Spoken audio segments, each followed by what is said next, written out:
Hello. If you've ever been plagued with perfectionism, you're in the right place because I know how you feel. I felt the same way too.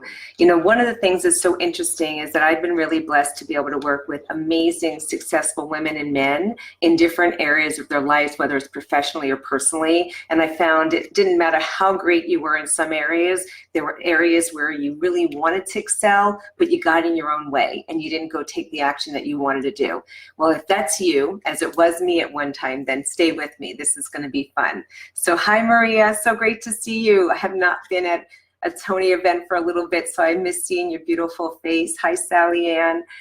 This is going to be fun. If you want to join me and comment, I'd love to hear from you as well. This was about perfectionism because I just got off the call with one of my clients, and she's brilliant, and I really mean she's brilliant.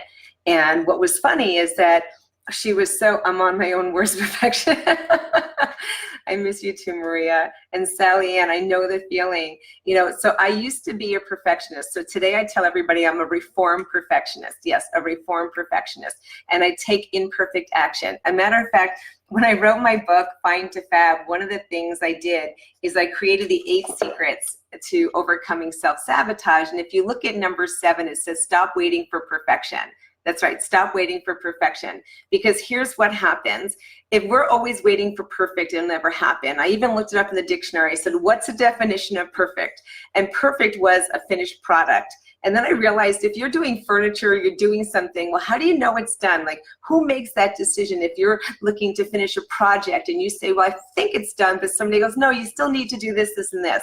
Well, perfect is actually to the standard of the person who's defining it. And then I realized, as we know, Maria, being in the environment with Tony, is he would say perfection is the lowest standard anyone can have.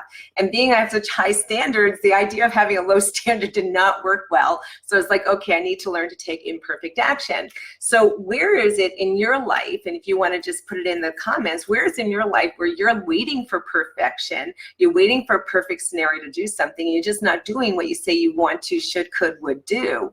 So I'll give you an example. For years, I would say I needed to exercise. And I said I needed to, but I didn't say I wanted to. Big difference in discerning a need from a want.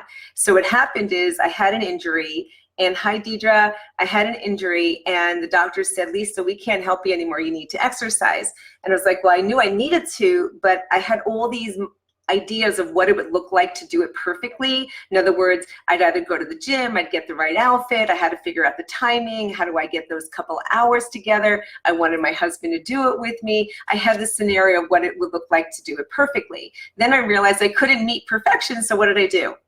Can you guess? I did nothing. I did nothing. I didn't do it because I couldn't do it perfectly, so I missed opportunities. And then I realized, okay, I got to take it imperfect. So Yardley convinced me that if we bought this whole new gym, which we already had a big gym downstairs, we have a rather big workout area, that he would exercise with me. Well, I don't know that you want to say he lied, but he had intentions, but he really wasn't able to stay true to it. So I had to figure out, how do we take imperfect action? It was like, okay, let's just go downstairs for a half hour, whatever that looks like, right? And then we got a personal trainer, and that was different. Then we ended up saying, let's do some DVDs, and let's do some weights, so let's do some aerobics, and let's do different things. And we just started taking imperfect action. And what ended up happening is, through the imperfect action, we found we were able to do more. And I think in a lot of areas of our life, when it comes to personal or professional or other things, there are areas where we're willing to take imperfect action. There are areas that we aren't. So maybe you're saying, I'll work out when. Well, here's what the difference. There was a need and a want. When I needed to exercise, we all need to do things, right? But it wasn't until I wanted to take the action that I actually did it. And the reason I wanted to exercise is that I had a head injury. I was hit in the head in a ladies' room years ago. Yes, in a ladies' room, squatting, didn't want to touch the seat. So someone pushed the locked door open and knocked me out. And I ended up really incapacitated for almost a year. I had a concussion that lasted about 10 months. And it was quite challenging. But the doctors, the chiropractor said, you're not keeping your adjustments. You can't, every time I vacuum the house, I knock out my back. So I've had cleaning services since then. So there's a benefit from getting hit in the head. I haven't had to clean the house by myself since. But the piece is that it wasn't until I wanted to do something about it that I did. See, I needed to do it for the longest time, but it wasn't until I wanted to. And when I wanted to, I found ways to do it. But when I was looking for the perfect scenario, I couldn't make the time. I didn't have the energy. I found all the excuses. And then I just said, let's just take imperfect action. And that's exactly what we did. We took imperfect action. And now 10 years later, you know, we do exercise. We do take care of ourselves even better. But it comes down to everything. So I started saying, I was on the phone with one of my clients, and she's so smart.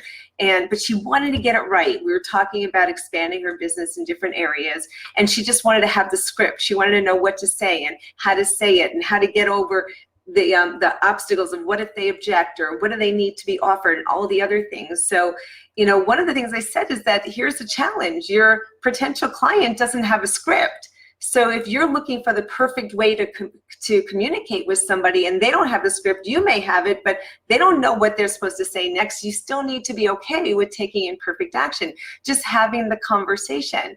You know, one of the things we make the mistake is thinking that there's only one way to do something, and there's so many ways to do things, so many. So Yardley will come out and say, dare to suck, and I hate when he says it, but it's kind of funny. Dare to suck, dare to go out and not be perfect. And then, you know, so I hung up the call with her. We were on a Zoom call, and I said, look, go make a mess. And she said, what? I said, go make a mess. I go, because then we have something to clean up. But if you do nothing because it has to be perfect, then you already failed. Because doing nothing is already an act. You made a decision, it's a failure. So here's what I say, just take imperfect action every day. Do something that you say you want to do, that you know you needed to, but now you decide you want to, and make that choice to do it, and do it imperfectly. And then when you do it imperfectly, celebrate, like, yay, I did it, yay, and be really excited about it. I'm so serious. I mean, celebrate not the outcome, but the fact that you did something. And I think we miss that. We're looking for the perfection. Did I get it right? You know, I remember one day, and this happened to me a couple years ago. I was at Ocean City, Maryland. I was speaking for about 3,000 people, and I had this whole presentation planned. And all of a sudden, there was a piece where I forgot something. And the presentation was amazing. I had got unbelievable accolades from everybody. And people turned around. At the end, I went ahead and said, oh, geez, I forgot to say this. And I'm literally like doing this, forgot to say this. Someone comes over to me and goes, that was amazing. It was the best presentation I've ever seen. And I had to stop myself and take a step back and go, okay, thank you.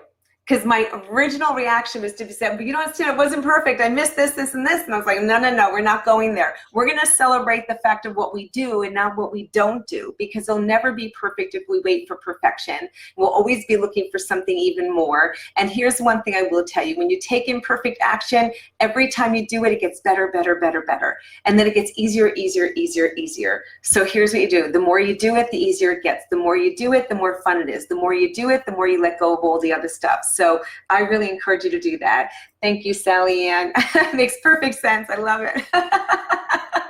Yes, perfect sense to just take imperfect action. So today I tell everybody I strive for imperfection. I do it really well. I really do. I have to take imperfect action, because if I'm looking for perfection, it may never happen. So if this was fun and this was enjoyable and you got a little nugget, please share it with somebody who needs it. Also, come back tomorrow. If you did not see my other Facebook Lives, I made a commitment to take imperfect action for 30 days. This is day 6. I'm so proud of me. Thank you, Maria.